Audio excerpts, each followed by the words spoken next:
नमस्कार दोस्तों, इम्प्ले खबर चैनल के एक और नए वीडियो में आप सभी दोस्तों का फिर से एक बार स्वागत है। एनएसी के राष्ट्रीय अध्यक्ष कमांडर अशोक रावत जी के निर्देशानुसार एनएसी के राष्ट्रीय महासचिव वीरेंद्र सिंह रजावत जी ने दिल्ली में 2 दिवसीय दौरा यहां पर किया है, जिसमें कि यहां पर कई सांसदों, विधायकों, भारतीय जनता पार्टी के महासचिव आदि से यहां पर जो है मुलाकात की है। तो इस सब के बारे में जो है आपको विस्तार से यहां पर जानकारी देंगे। पहला अपडेट है, भारतीय जनता पार्टी के राष्ट्रीय महासचिव माननीय श्री विनोद तावड़े जी से यहां पर जो है ईपीएस 95 पेंशन धारकों की मुलाकात हुई है। बीजेपी मुख्यालय दिल्ली में सेंट्रल टीम ने उन्हें यहां पर ज्ञापन सौंपा। ईपीएस 95 पेंशनर्स की मिनिमम पेंशन वृद्धि, मेडिकल सुविधा के संदर्भ में विस्तार पूर्वक चर्चा की। वो बताया कि भारतीय जनता पार्टी के प्रस्ताव व राज्यसभा सदस्य श्री प्रकाश जावड़ेकर जी ने मिनिमम पेंशन वृद्धि का मुद्दा राज्यसभा में 14/5/2022 को यहां पर उठाया था। तब भगत सिंह कोश्यारी कमेटी की सिफारिश के 11 साल बाद भी वह बीजेपी एनडीए सरकार में रहते हुए भी भारत सरकार ने इस मुद्दे को किनारे करके रखा है। अतः बीजेपी के प्रवक्ता द्वारा पार्टी की ओर से किया गया हुआ यह वादा पूर्ण करते हुए मिनिमम पेंशन 1000 रुपए से बढ़ाकर 7500, उस पर महंगाई भत्ता अविलंब यहाँ पर जो है तुरंत किया जाए। इस पर श्री तावड़े जी ने स्पष्ट रूप से कहा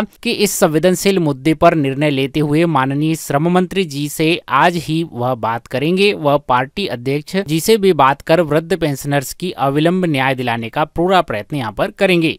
ये मुलाकात 8/10/2024 को दिल्ली में यहाँ पर हुई। 9/10/2024 को बीजेपी के राष्ट्रीय महासचिव माननीय श्री राधा मोहन दास अग्रवाल जी से बीजेपी के मुख्यालय दिल्ली में सेंट्रल टीम ने यहाँ पर फिर से मुलाकात की और सेंट्रल टीम ने बीजेपी के राष्ट्रीय महासचिव व राज्यसभा सांसद श्री राधेश्याम दास अग्रवाल जी को ईपीएस 95 पेंशनर्स की प्रतिलंबित मांगों को मंजूर करवाने के लिए ज्ञापन सौंपा। पेंशन वृद्धि का मुद्दा दिनांक 3/8/2023 को राज्यसभा में प्रभावी ढंग से विस्तार पूर्वक उठाने हेतु एनएसी की टीम की ओर से माननीय संसद जी के प्रति आभार व्यक्त भी किया गया। वहीं दूसरी ओर दुख प्रकट भी किया गया कि उनकी ओर से मुद्दा उठाने के बावजूद भी ईपीएस 95 पेंशन धारकों का मुद्दा हल नहीं हो पाया है और ईपीएस 95 पेंशनर्स में यहां पर रोष चरम सीमा पर है। चर्चा के दरमियान माननीय सांसद महोदय जी ने प्रतिनिधिमंडल को आश्वस्त किया कि मैं आपकी मांगों को पूर्णतः अवगत हूं। एनएसी के गोरखपुर अधिवेशन में मैं स्वयं उपस्थित रहा हूं। वह पेंशनर्स की मांगों को मंजूर करवाने हेतु मेरे स्तर पर जो भी प्रयत्न होगा वह यहाँ पर जरूर करेंगे। 9/10/2024 को ही श्रम और रोजगार मंत्री श्री मनसुख मांडविया जी के साथ एनएसी के राष्ट्रीय महासचिव वीरेंद्र सिंह रजावत जी की यहाँ पर जो है बैठक हुई।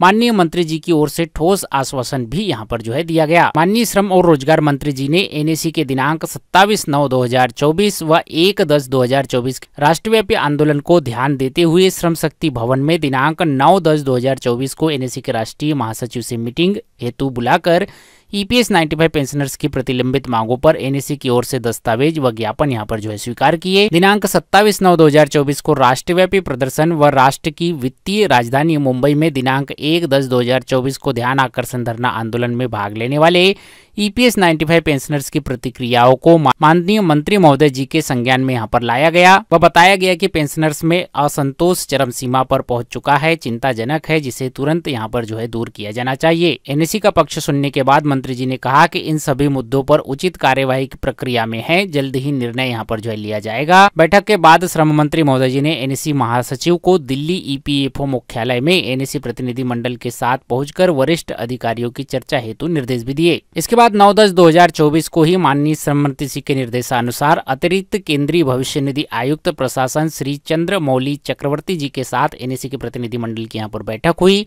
एनएसी प्रतिनिधि मंडल की ओर से नाराजगी प्रकट करते हुए कहा गया कि मिनिमम पेंशन बढ़ाकर 7500 रुपए किए जाना, उस पर महंगाई भत्ता दिए जाना, बिना किसी भेदभाव के उच्च पेंशन के लाभ की मांगों को लेकर एनएसी द्वारा तथ्यों व प्रमाणों को पहले ही यहां पर सादर किया जा चुका है। आप सभी ईपीएफओ के वरिष्ठ अधिकारियों के द्वारा 14/8/2024, 27/8/2024, 27/9/2024 को स्पष्ट आश्वासन देने के बावजूद भी विलंबित मांगे यहाँ पर जो है दूर नहीं हो पाई है। यह बड़ी चिंता की बात है। एग्जाम्पटेड एस्टेब्लिशमेंट से संबंधित पेंशनर्स में उच्च पेंशन के प्रकरण ईपीएफओ नियोक्ताओं के स्तर पर भी अभी तक जो है लंबित है, इत्यादि मुद्दों पर यहाँ पर विस्तार से चर्चा की गई। वहीं पर ईपीएफओ के हेड चंद्रमौली जी के द्वारा यहाँ पर बताया गया कि माननीय श्रम मंत्री जी की स्वयं की देखरेख में प्रक्रिया जारी है। मिनिमम पेंशन वृद्धि पर हमारा प्रस्ताव तैयार है। उच्च पेंशन लाभ के ईपीएफओ नियोक्ताओं के पास अप्रूवल हेतु प्रतिलंबित प्रकरणों पर सकारात्मक निर्णय जल्द ही यहाँ पर जो है लिया जाएगा। मीटिंग के अंत में एनएसी प्रतिनिधिमंडल की ओर ओर से पेंशनर्स की भावनाओं को आज की मीटिंग में हुई चर्चा के इस मुद्दों व तथ्यों को माननीय श्रम मंत्री जी तक पहुंचाने हेतु ईपीएस 95 पेंशनर्स की 4 सूत्रीय मांगों को मंजूर करवाने हेतु सहयोग की अपेक्षा करते हुए माननीय श्री चंद्रमौली चक्रवर्ती जी व श्री शुभम अग्रवाल जी ने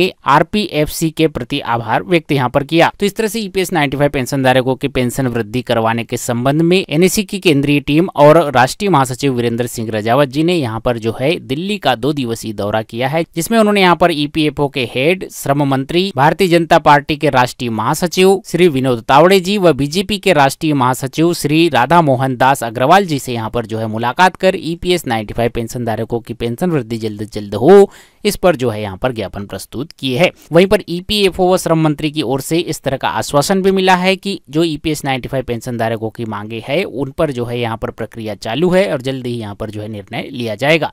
अब ये निर्णय कब तक यहाँ पर आता है, इसी की आस में ईपीएस 95 पेंशन धारक बैठे हुए हैं। तो यही एक लेटेस्ट अपडेट ईपीएस 95 पेंशन धारकों के अकॉर्डिंग निकल कर आ रहा था, जिसके बारे में आज के इस वीडियो में मैंने आपको जानकारी दी। उम्मीद करता हूँ आज के इस वीडियो में दी गई इन्फॉर्मेशन, ये जानकारी आपको पसंद आई होगी। ये वीडियो जानकारी, ये अपडेट आपको अच्छा लगा हो तो वीडियो को लाइक कीजिए, अपने सभी दोस्तों के साथ शेयर कीजिए। मिलते हैं आपसे अगले वीडियो में, तब तक के लिए जय हिंद, वंदे मातरम।